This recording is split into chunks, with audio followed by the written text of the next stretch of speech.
கணேசன் என்ற ஒரு auto driver தன்னுடைய பக்கத்து வீட்டுக்காரர் புதுசா கார் வாங்கி இருக்கிறத பார்த்துட்டு ஒரு நாள் நம்மளும் இந்த மாதிரியான கார் நம்ம வாங்கணும் அப்படின்னு முடிவெடுக்கிறாரு. இந்த விஷயத்த மனசுல ஆழமா வச்சுக்கிட்டு கணேசனும் பகல்ல ஆட்டோ ஓட்டுறது மட்டும் இல்லாம இரவு நேரத்திலயும் கண் முழிச்சுக்கிட்டு சவாரிகளை ஏத்திக்கிட்டு போறாரு.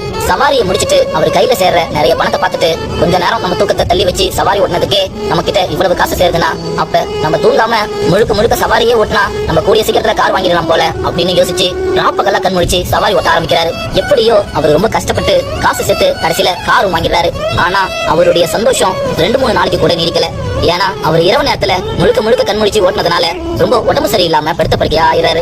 இப்ப அவரு ஆசைப்பட்ட காரு அவருடைய வீட்டு வாசலையே தான் நிக்குது.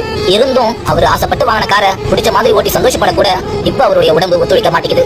நண்பா, நான் கார் வாங்கி ஆகணும், நான் வீடு கட்டியே ஆகணும் இப்படின்னு சில விஷயங்களுக்காக உங்க உடம்பை வற்புறுத்திக்கிட்டு நீங்க ஓடிக்கொண்டிருந்தீங்கன்னா நான் உங்களுக்காக ஒரே ஒரு விஷயத்தை மட்டும் சொல்றேன். நீங்க உங்க உடம்பை கவனிக்காம நீங்க ஆசைப்பட்ட விஷயங்களுக்காக ஓடுற மாதிரி இருந்தா கண்டிப்பா ஒரு நாள் நீங்க ஆசைப்பட்ட விஷயங்கள் உங்க கூட இருக்கும். ஆனா அந்த டைம்ல நீங்க ஆசைப்பட்ட விஷயங்களை அனுபவிக்க உங்க உடம்பு ஒத்துழைக்காதுன்றத நீங்க மறந்துடாதீங்க. நீங்க ஆசைப்படுற எல்லா விஷயங்களையும் தாண்டி நமக்கு நம்ம உடம்பு முக்கியம்ன்றத புரிஞ்சுக்கோங்க. இந்த குட்டி ஸ்டோரி பிடிச்சிருந்தா மறக்காம லைக் பண்ணுங்க.